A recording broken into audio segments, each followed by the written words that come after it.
یہاں ایک کھلونا ہے انسان کی ہستی، یہ مردہ یہ بستی ہے مردہ پرستوں کی بستی، یہاں پر تو جیون سے ہے موت سستی، یہ دنیا اگر مل بھی جائے تو کیا ہے۔ دنیا کے چکر میں نہیں پڑیں گے، ہاتھ اٹھائیے انشاءاللہ۔ فری میں شادی نہیں کریں گے، ہاتھ اٹھائیے انشاءاللہ۔ یہ دیکھیے ہاتھ اٹھائے ہی ہوئے، نیچے نہیں گرا رہے۔ مل کر کے رہیے، ترقی کرنا ہے اس دنیا میں تو مل کر کے رہیے۔ بریلوی دیوبندی سلفی حنفی کے چکر میں جس دن پڑ گئے ترقی رک جائے گی۔ میں آپ کو راز کی بات بتا رہا ہوں۔ قاضی مجاہد الاسلام صاحب رحمۃ اللہ علیہ کہتے ہیں، ارے اب بھی نہیں جاگو گے تو کب جاگو گے؟ آگ پانی تمہیں مٹانے کے لیے جمع ہو چکے، آگ پانی تمہیں برباد کرنے کے لیے جمع ہو چکے، سارے دشمن اکٹھا ہو چکے ہیں تم کو برباد کرنے کے لیے۔ اس وقت بھی عقل کا ناخن نہیں لوگے تو عزت کے ساتھ اس ہندوستان میں جینے کا موقع نہیں ملے گا۔ دوسری بات کو خاص طور پر یاد رکھیے، انگریز نے مسلمانوں کو لڑایا زبان کے نام پر، انگریز نے مسلمانوں کو لڑایا نسل کے نام پر۔ سن کر کے آپ کو حیرت ہوگی، نسل کے نام پر مسلمان کیسے لڑتا ہے، زبان کے نام پر مسلمان کیسے لڑتا ہے۔ یہ نمونہ میں آپ کو دینے کے لیے جا رہا ہوں۔ عرب سے کہا کہ تم عربی ہو، تمہارا قرآن عربی ہے، لیکن تم پر ترکی حکومت کر رہی ہے۔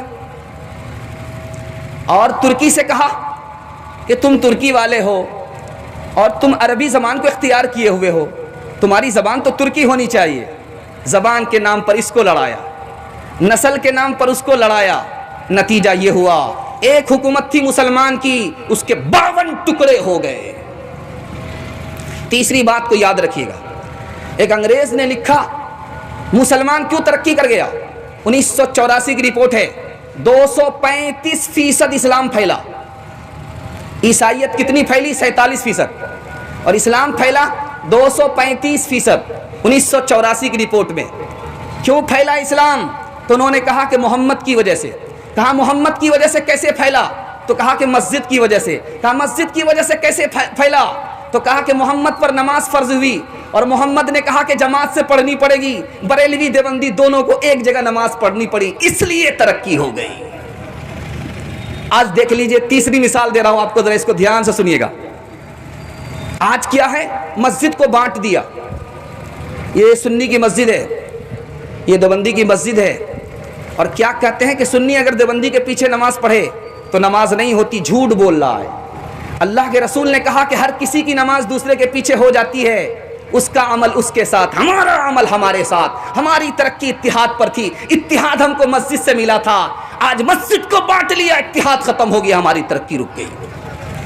ایک خاص بات کو یاد رکھیے گا، اللہ آپ کے علم میں اضافہ فرمائے، میرے مطالعہ کو تازہ فرمائے۔ میں تو نہیں سمجھ رہا تھا کہ آپ اتنی رات اتنے دھیان سے سن لیں گے، لیکن آپ نے مجھے خوش کر دیا۔ اللہ آپ کو خوش فرمائے، دین دنیا دونوں کی بھلائی سے مالا مال فرمائے۔ میں آپ کو راز کی بات بتا رہا ہوں۔ اللہ کے رسول نے کہا کہ اس امت کے 73 فرقے ہوں گے۔ اس کا کیا مطلب ہوا؟ دیوبندی کہتا ہے کہ میں جنتی ہوں، بریلوی کہتا ہے کہ میں جنتی ہوں، باقی فرقہ جہنمی ہے۔ حنفی کہتا ہے کہ میں جنتی ہوں، باقی فرقہ جہنمی ہے۔ سلفی کہتا ہے کہ میں جنتی ہوں، باقی فرقہ جہنمی ہے۔ اس کا کیا مطلب ہے؟ تفسیر ابن کثیر میں لکھا ہے کہ جنتی ہونے کا مطلب ہے جنت میں داخل ہوگا، جہنمی ہونے کا مطلب ہے کہ سزا کاٹ کر کے پھر بھی جنت میں آ جائے گا، اسلام سے خارج نہیں ہوگا، ہمیشہ کے لیے جہنم میں نہیں جائے گا۔ 2-3 مثال پر پیغام کو ختم کر رہا ہوں۔ کاندھلا میں مسلمان ایک جگہ نماز پڑھ رہے ہیں، کوئی سلفی ہے کوئی حنفی ہے۔ جیسے ہی ولضالین امام نے کہا تو کسی نے زور سے آمین کہا، کسی نے آہستہ آمین کہا۔ تو جس نے زور سے آمین کہا تھا اس نے اس کا ہاتھ پکڑا، جس نے آہستہ آمین کہا تھا اس نے اس کا ہاتھ پکڑا۔ تم نے آہستہ آمین کیوں کہا؟ کہا کہ بھائی میں حدیث پر عمل کر رہا ہوں۔ انہوں نے کہا کہ تم نے زور سے آمین کیوں کہا؟ کہا میں حدیث پر عمل کر رہا ہوں۔ دونوں میں گھوسا اور مکہ چل گیا۔ حنفی آئے اس کو بچانے کے لیے، سلفی آئے ان کو بچانے کے لیے، دو مسلمان میں لاٹھی چل گئی اور مقدمہ انگریز کی عدالت میں آ گیا۔ انگریز مارچ نام کا انگریز تھا، اس کو 5 منٹ تک سمجھ میں نہیں آیا کہ یہ آمین زمین کا نام ہے یا جائیداد کا نام ہے، مکان کا نام ہے، کس کا نام ہے۔ جب وکیلوں نے بحث کیا تو تب پتا چلا کہ او آمین دعا ہے، اس دعا پر جھگڑا ہوا ہے، 2 مسلمانوں کا جھگڑا دعا پر ہوا ہے۔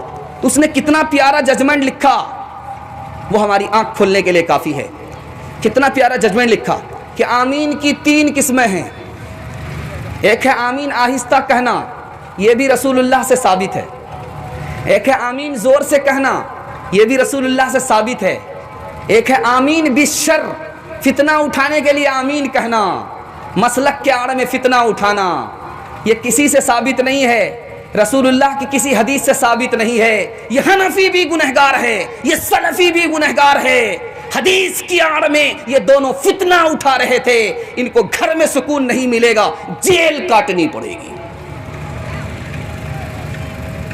میں آپ سے ہاتھ جوڑ کر کے کہتا ہوں، مل کر کے رہیے، ہمارا کلمہ ایک ہے، مل کر کے رہیے، ہمارا خدا ایک ہے، مل کر کے رہیے، ہمارا قبلہ ایک ہے، مل کر کے رہیے، اتفاق زیادہ ہے، مل کر کے رہیے، اختلاف کم ہے، دشمن تاک لگا کر کے ہے، ہم کو ہماری جڑ سے مٹانے کے در پہ ہے۔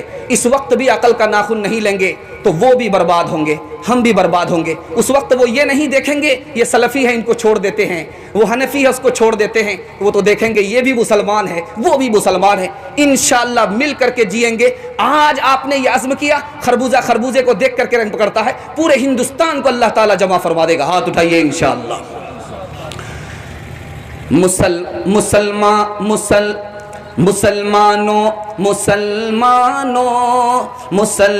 تمہارا اتحاد با ہمی دیوار آہن تھا، مخالف ایک کا جو تھا وہ گویا سب کا دشمن تھا۔ تمہاری ہمتوں کا عرش اعظم پر نشیمن تھا، تمہارے ہاتھ میں آفاق کا ہر علم ہر فن تھا۔ تم اپنی حق پرستی سے،